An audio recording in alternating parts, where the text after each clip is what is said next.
Muy buenos días. Gracias por acompañarnos este sábado 4 de julio. Pepe, ¿vas a festejar hoy la independencia de tu país o qué? El país. ya somos la estrella 51.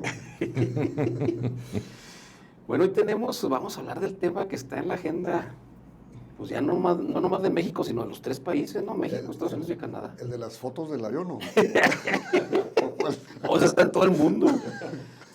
Hoy tenemos de invitado al presidente de Index Chihuahua, a René Espinosa. René, bienvenido, gracias por acompañarnos este sábado 4 de julio, pues con un tema muy importante. Se llegó la hora cero, ¿no? Ahora sí.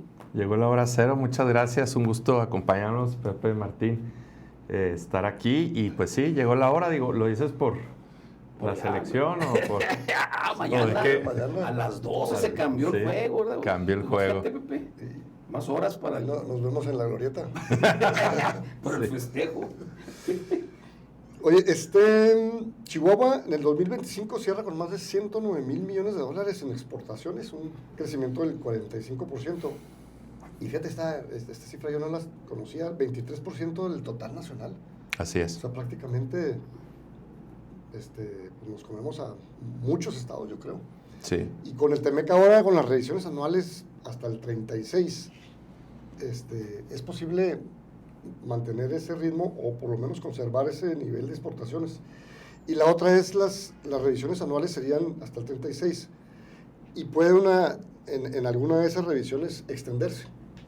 Sí, mira, bueno, lo hemos visto el año pasado, este año el comportamiento de las cifras son récord. O sea, como dices, hoy por hoy Chihuahua es el gigante de exportación por más de varios años, y la ventaja es muy por arriba del segundo lugar. O sea, estamos hablando de una diferencia muy abismal en las exportaciones. En el tema de operaciones IMEX, somos el tercer lugar, ¿sí? Y bueno, lo que se está experimentando esto es el reflejo en las exportaciones de la complejidad de productos en los cuales ya tenemos hoy día participación como sector. Estoy hablando de los temas de los semiconductores, de procesadores, el sector aeroespacial. Es alto contenido y es por eso que están viendo estas cifras históricas, ¿no? Que sigue creciendo a pesar de esa incertidumbre que nos causa el no tener firmado por 16 años el TEMEC. ¿Qué sucede? Como bien dices, vamos a empezar a tener revisiones anuales, algo que hemos venido experimentando desde el inicio de esta administración de Washington. Y como bien dices también, hay que tener también la perspectiva que el gobierno de los Estados Unidos de esta administración le quedan 2 años y medio. Después de estos 2 años y medio, quien venga puede poner sobre la mesa y ahora sí finalizar un periodo o continuar en el mismo camino, ¿no? Y las reglas pueden cambiar del juego en ese aspecto. Pero el marco de las cuestiones en fracciones arancelarias y todo eso queda igual. Sí, pues tenía razón. Algo sabía Poncho Guajardo, que nos dijo que no nos iba a firmar y que Así es. venía un nuevo modelo. Hablando de inversión extranjera, René, Chihuahua sigue siendo pues líder en captación. Pero hay incertidumbre. ¿Qué va a pasar con los proyectos que están anunciados pero detenidos o en pausa, ¿no? Le llaman en pausa. En pausa. ¿Y crees que pueda venir el famoso nearshoring? ¿Ya se acabó o tenemos esperanza de que vuelvan a reactivarse algunas inversiones que estaban ya visualizadas inclusive, ¿no? Y anunciadas? Se está dando un fenómeno y es por diferentes tipos de segmentos. Las empresas que ya están establecidas en México, ese tipo de empresas saben cómo operar, saben cómo trabajar, saben cómo lidiar con el tema del contenido regional, cómo están las normativas ahorita del TEMEC.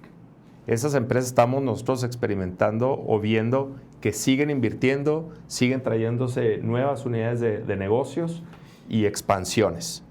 Lo que va a impactar y puede poner más en pausa son las inversiones de aquellas empresas nuevas que no tenían presencia en el país, que querían aprovechar el marco Norteamérica para poder venderle al mercado de Estados Unidos. Sin embargo, estamos viendo en sectores específicos como el aeroespacial, las empresas canadienses sí están buscando, a pesar de ese tema, venirse a México. Porque el trato de Estados Unidos con Canadá es más, digamos, oneroso. más... Sí, así es. Entonces, para ellos, en este sector en particular, están evaluando venirse a México. Entonces, el nearshoring comenzó, se acabó o ya fue. Pues hemos vivido en nearshoring desde los 70s. La industria ha seguido viniendo a México. Yo creo que había una gran expectativa, pero factores de infraestructura como la energía, lo habíamos hablado anteriormente, la logística, la infraestructura, todo eso, exactamente la seguridad, y súmale una incertidumbre de un gobierno como Estados Unidos, como lo está jugando ahorita, pues yo creo que no se ha aprovechado por todos esos factores a como debería haber sido un nearshoring como lo esperábamos. Oye, en tema de empleo, con estas amenazas de enfriar, por decirlo de alguna manera, que no se termina, pero se enfría el tratado, ¿qué se ve para el empleo? ¿Se va a estabilizar un poco? ¿Se crecerá un poco? Sí. ¿Se consolidará? ¿Cuál es el riesgo que tenemos de...? Sí, mira, y vuelvo a lo mismo, es sectorial y por regiones. Afortunadamente, Chihuahua Capital es de las pocas ciudades a nivel nacional que han experimentado pérdidas de empleos en el sector de manufactura y exportación. En el tema fronterizo y de otras regiones es diferente. Mucho de esta pérdida de empleos fueron a raíz de los incrementos del salario. Eran operaciones de muy baja tecnificación, una mano de obra muy intensiva, operaciones muy sencillas, y muchas de estas empresas ya tenían filiales en Centroamérica. ¿Sí? Entonces, para ellos fue más fácil. Ya no es un costo que les conviene en su modelo de negocio y los mueven. ¿Qué sucede entonces? Lo que estamos experimentando ahorita en Chihuahua es esa diversificación y alta tecnificación de industria que tenemos en la ciudad nos ha permitido establecerlo y ser de las pocas regiones que hemos ido creciendo. Los crecimientos son marginales, ¿verdad? Obviamente por todos estos factores que hablamos, pero Chihuahua es de las pocas ciudades a nivel nacional que tiene este incremento, pero son sectores muy, muy especializados. Pero también es sano que no haya un crecimiento desbordado. Totalmente de acuerdo, así es. Sí, o sea, tienes problemas como se vivió hace algunos años en el Bajío. Se hablaba del Gran Bajío y todos decíamos, bueno, pues es que allá están creciendo y todo, o llegan 32 familias diarias. Pues yo quiero que vayan ahorita ya y todos los problemas de calidad de vida que existen, ¿verdad? Entonces, yo creo que, como bien dices, Pepe, es algo sano que permite tener un crecimiento controlado y el tipo de industria y trabajos que queremos en la ciudad. René, el tema de aranceles. Estados Unidos, pues, desde esta segunda administración del presidente Trump empezó a utilizarlos con mucha presión para algunos países, ¿no? En el caso de México, pues para el tema de seguridad, el tema del fentanilo, pero en particular el acero, el aluminio y el sector automotriz bajo la sección 232, en lo genérico, pero en particular, ¿qué productos chihuahuenses están pagando ese costo? ¿Cuáles son las industrias más afectadas aquí en la capital? Sí, mira, mucho de la industria que se está afectando son aquellas empresas que son subtiers, que están abajo en la pirámide. Muchos de ellos son empresas nacionales que están proveyendo a la industria global. Y en este caso, por el tipo de materia prima, especialmente, como bien mencionas, el aluminio. A veces muchos de estos componentes, pues obviamente son más competitivos en el mercado asiático. Entonces, a la hora de traerlos y al entregar el producto, este tipo de productos, dependiendo del contenido de región, ahí es donde sufren esos incrementos. En la mayoría de los componentes o de la industria grande global, mucho de la materia prima, pues ustedes saben, tenemos un gran déficit en el tema de proveeduría. O sea, de lo que importamos, exportamos arriba del 90% materia prima, la mayoría de Estados Unidos, para estos componentes. Entonces, no muchos componentes se afectan. Lo que sí se afecta es más en la base de la proveeduría nacional, donde es materia prima local o vienen componentes asiáticos y vamos a estar forzados a utilizar el contenido regional Norteamérica, y ahí es donde empieza un tema de competitividad que pues es duro, ¿no? para la proveeduría local. Hablaban de, por ejemplo, en el tema automotriz, pues un comparativo, escuchaba ayer con Japón, por ejemplo, ¿no? Uh-huh.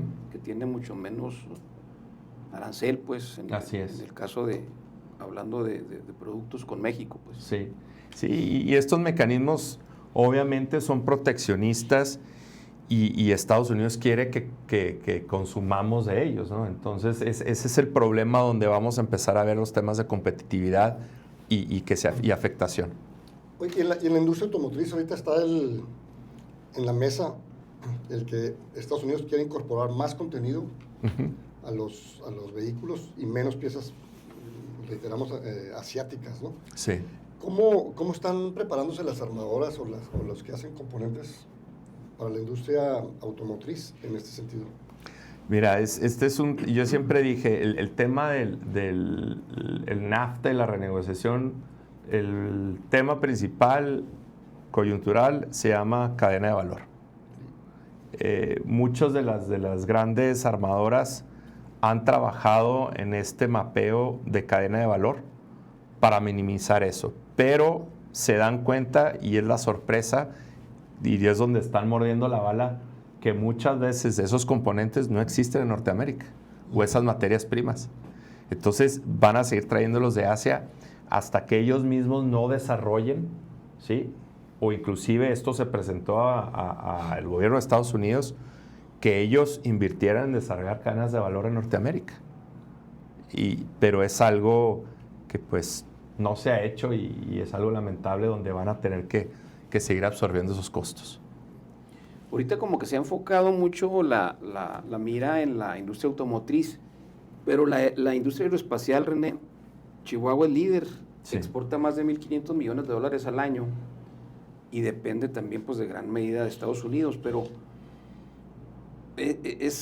ya es la industria consentida, ya es privilegiada la aeroespacial, ¿o crees que también pueda sufrir algún problema con el tema Sí, mira, de los acuerdos? Es una industria en la cual no se ha tocado el tema, porque obviamente hay muchos intereses fuertes de las grandes armadoras, ¿no? Llámese Boeing, llámese en Europa Airbus, aunque ya tienen presencia en Norteamérica, y es un tema de cadena de valor más complejo. Entonces, y mucho de ello tiene que ver el gobierno de Estados Unidos en ese tipo de programas. Entonces, cuando empiezas a ver esos temas, por eso no se enfocan tanto en el aeroespacial. Porque sí es un sector, sí la palabra es privilegiado, pero también es de interés para Estados Unidos. El 90% del valor son las turbinas y los avionics. Uh-huh. Entonces, ahí eso no lo ha tocado nadie fuera de Estados Unidos, ¿no? Exacto. Bueno, en Europa también. En Europa. Entonces, la verdad no es tema, ¿no? No es tema, pero es de interés para ellos por cuestión de defensa y de un gran orgullo, ¿no? Lo que representa para ellos. Entonces, son temas que no se tocan, ¿no? O sea, que dejan bajo la mesa. Y también leí una nota por ahí que está garantizada la producción, o más bien hay déficit de producción en 10 años, ¿no? De toda la industria. Son 15 años de retraso lo que hay. O sea, si tú te pones a analizar para el 2045, se están necesitando más de 48,000 aviones. Si tú haces el análisis de aviones de un solo pasillo con 3 asientos de cada lado. Sí, estamos hablando del 737 y del A320. Los de batalla, ¿no? Los de batalla. Airbus te produce 65 al mes y Boeing 45 737. Haz la cuenta. Sí. O sea... Y por ahí van también los jets, los privados. Aparte va creciendo el tema de la aviación privada. Entonces, tienes un déficit, un backlog de 15 años. Ese también es un punto muy importante. No, te da chance de ahorrar. para comprarlo, sí. Oye, el tema ahora económico, pues, parece que se está mezclando con el tema político en lo de los narcopolíticos y la presión de Estados Unidos. ¿Qué tanto han visto ustedes que está afectando en en las negociaciones con Washington este tema? Son temas muy fuertes. Cuando estuvimos en Washington en el mes de marzo, tuvimos reuniones con Secretaría de Estado, con la Oficina de Comercio de Comercio, de Recursos Humanos y todo eso. Y el tema siempre es, si México hace lo que el presidente pide, nosotros vamos a cooperar. Entonces, es un tema de una presión muy fuerte, ¿verdad? Es un mecanismo de presión muy fuerte. Y lamentablemente, pues esto es uno de los factores que ha frenado esto y que causa más incertidumbre a la hora de... O sea, mucho de la negación de Trump de extenderlo de 16 años se debe a que no está contento. Exactamente, al no cumplimiento de las exigencias que él pide. Sí, pero en el avión donde llegó el mayo iba Coca-Cola y fritos. Los llevaban bien. Oye, surtidos. Y curioso que no iba esposado él y el otro sí. Sí. Pues por eso le pegó. René, en el caso de es una presión, la presidenta la ha llamado pretexto histórico de Washington, pero en el caso de seguridad y política interna, o sea, las elecciones de noviembre en Estados Unidos Sí. y el tema de la seguridad en México, ¿es correcto que se utilicen como moneda de cambio en esta negociación? Porque tenemos otra junta el 20, ¿no? Sí, el es 20 correcto. de julio. El 20 viene la revisión anual de este año, ¿no? Sí. O sea, hemos estado en revisión cada mes, pero esa es la buena. No, o sea, obviamente desde la perspectiva industrial, desde la perspectiva de negocios, no es correcto. Y eso tocas un tema importantísimo. Ahorita en noviembre van a tener las elecciones intermedias. Entonces, vamos a estar escuchando que esta temática va a ir creciendo más y más y más y más hasta elecciones de noviembre, porque hay que entender que el presidente Trump está en busca de ese voto industrial, laboral, trabajador, sindical, ¿verdad? Para que lo respalden. Entonces, pues sí, el término de somos la piñata de su speech electoral, pero pues obviamente no es correcto, ¿verdad? Porque ahora sí me voy a escuchar con Cantinflas, una cosa es una cosa, otra cosa es otra cosa. O sea, no podemos mezclar eso. Sin embargo, al tener ese poder de compra y esa dependencia que tenemos, lamentablemente lo usa el ¿Y qué presidente. dicen los CEO y los dueños de las grandes inversiones ante esta situación real? Pues? Mira, hay mucho lobbying por parte de las empresas, hay mucho lobbying En Washington directamente con estos temas. Y ustedes pueden ver, si hacemos un análisis desde que comenzó esta nueva administración, inclusive en la previa administración, decía una cosa y luego venía y como que decía otra, pero en ese inter de cambio fue la presión de las 3 grandes automotrices, de otros grandes corporativos que dicen, oye, pues es que no es tan fácil, ¿verdad? No es tan fácil cerrar una planta de motores y traérmela para acá. O sea, no es tan fácil cerrar una planta y traerme esa complejidad que ya existe. Y aparte son aportadores a las campañas. Correcto. Entonces, no puedes tampoco hacer el jalón Sí. tan duro, ¿no? Oye, de todos los temas que hemos estado hablando, inversión, empleo, aranceles, industria aeroespacial, automotriz, la presión política de seguridad, la no ratificación del tratado, Uh-huh. ¿cuál es la que te quita más el sueño como presidente de Index? No como tu empresa, ¿no?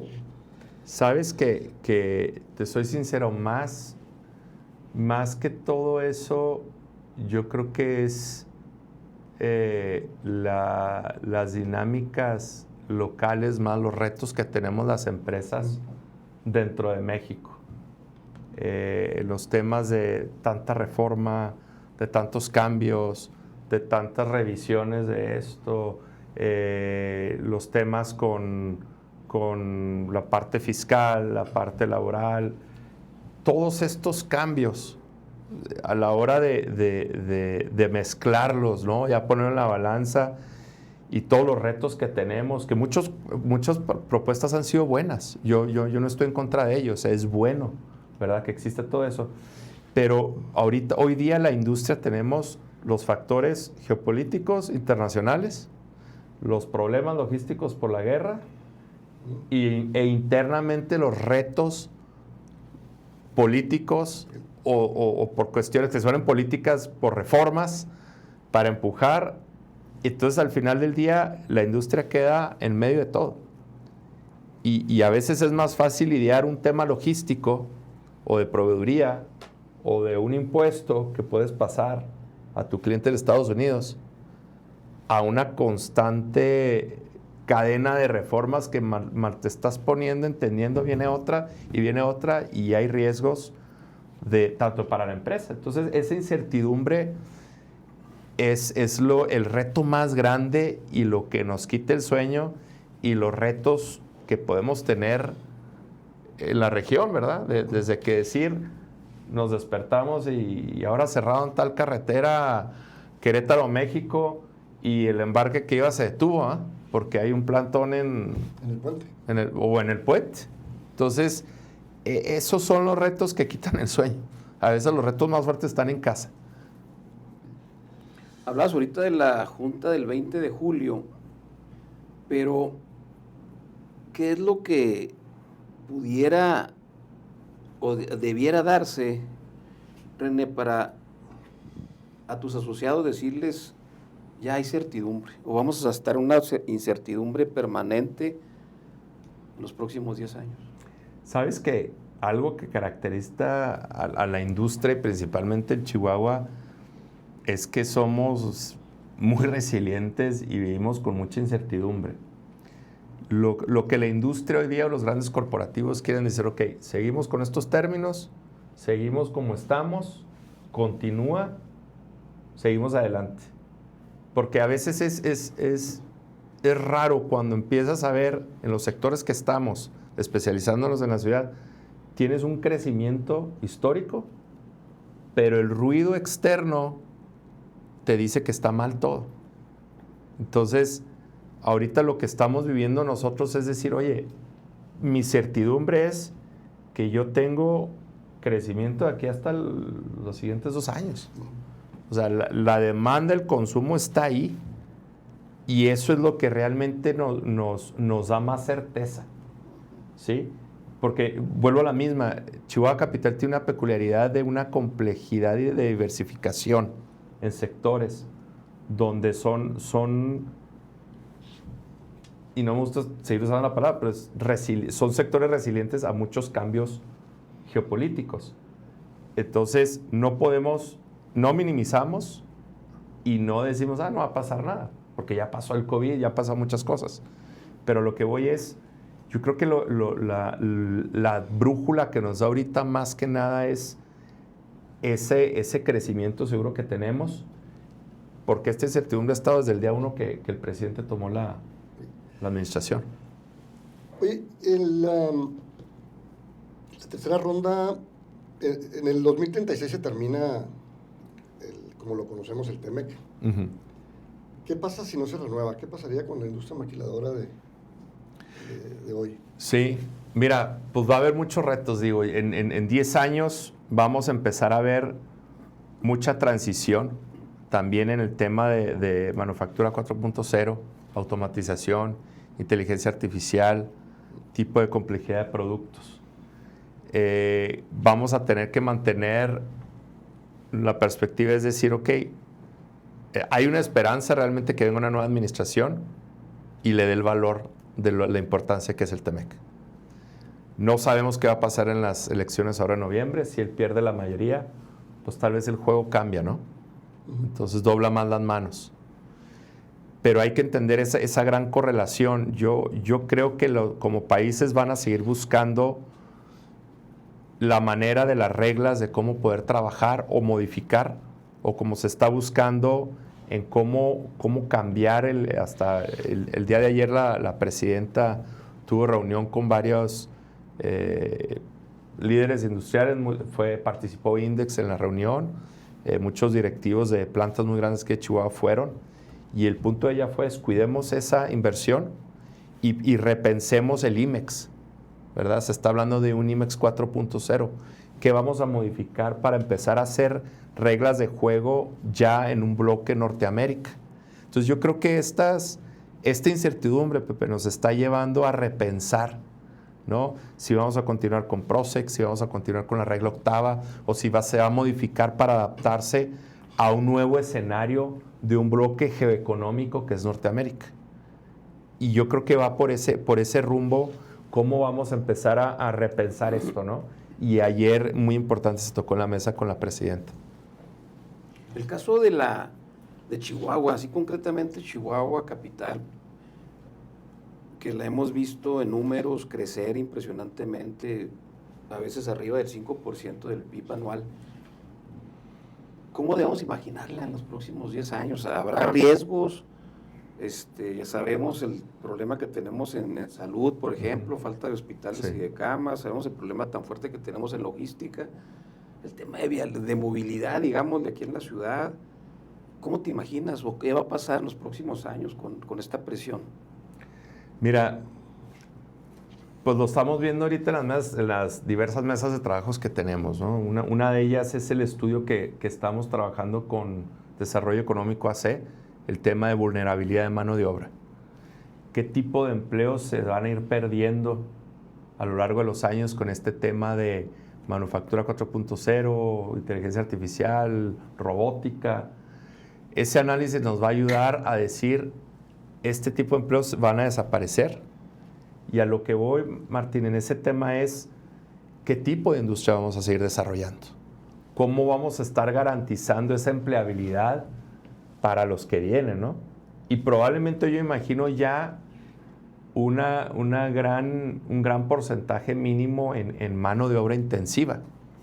Entonces, una sociedad más especializada, más tecnificada en este tipo de trabajos, donde bien decías ahorita, Pepe, no va a haber mucho empleo. O sea, los números se pueden mantener, pero a lo que me refiero, ya no van a ser empresas de 1,500 empleados, 3,000 empleados como lo vimos en los 80s. Hoy día tú ves una operación que empieza y te dicen, ¿cuál es el plan de crecimiento? 300 personas máximo. Nada más. Pero ve la calidad de gente que vas a tener, ¿verdad? Que puedes contratar a una persona y desarrollarla. Y creo que Chihuahua hoy por hoy sí estamos atendiendo a esos retos que tú mencionas. Algo que nos caracteriza en esta ciudad es ese amalgamamiento que tenemos de trabajar, de tener de visión y de que en los sectores público y privados, con las instituciones educativas, atacar estos temas que nos duelen. Entonces, sí me imagino resueltos estos problemas, ¿sí? Pero le estamos apostando mucho al tema de talento, del desarrollo de la gente, para poder tener ese tema de movilidad social y de cambio. Llegamos al final, Pepe, del programa. No, pues se vienen épocas complicadas, ¿no? Inciertas, sí. Inciertas que sí, definitivamente lo que es más importante para un tomador de decisiones en el mundo de los negocios es la certidumbre. Correcto. Entonces, ojalá que esto se estabilice. Sí. René, mensaje final. Entonces los chihuahuenses deben de estar tranquilos porque va a seguir dándose el empleo, sí. No va a haber despidos masivos, no hay nada. No, yo te puedo decir las características de industria que tenemos en la ciudad nos da para poder seguir continuando. Y prueba de ello, no lo estoy diciendo yo, lo están diciendo los números, los años consecutivos en récords de exportación, el tema de la estabilidad del empleo en la ciudad, el tema del crecimiento del Producto Interno Bruto, el crecimiento, como que decías tú, ¿no? Arriba del promedio nacional. Obviamente van a haber impactos cuando ha habido un impacto a finales del año pasado en el tema automotriz, que se iban a acabar el tema eléctrico, que dijeron se suspende. Fue marginal el impacto, hubo un impacto, se perdieron algunos empleos, ya se recuperaron y ya los pasamos. Entonces, tenemos esa ventaja, tenemos que seguir buscando el tipo de industria que queremos, de tecnificación, de complejidad, seguir buscándolo, seguir desarrollándolo, desarrollando el talento para poder seguir desarrollando ese ecosistema. Yo la verdad ahorita no me quedo con lo que dices, Pepe, es incertidumbre. Es difícil poder hacer negocios, pero lo que estamos experimentando es algo histórico. Tenemos que continuar aprovechándolo, ¿verdad? Y por último, el reto más importante que tenemos es seguir desarrollando y trabajando con la cadena de valor nacional. Eso es importantísimo para poder tener una base sólida. Y hablando de incertidumbre, México-Inglaterra, ¿cuánto? 2-1 México. 2-1. ¿Tú, René? Hijo, se me hace que... ¿Se acabó el sueño mexicano o qué? No sé. Es cierto, incertidumbre. 1-0 México. Nos vemos en la próxima. Gracias. Gracias.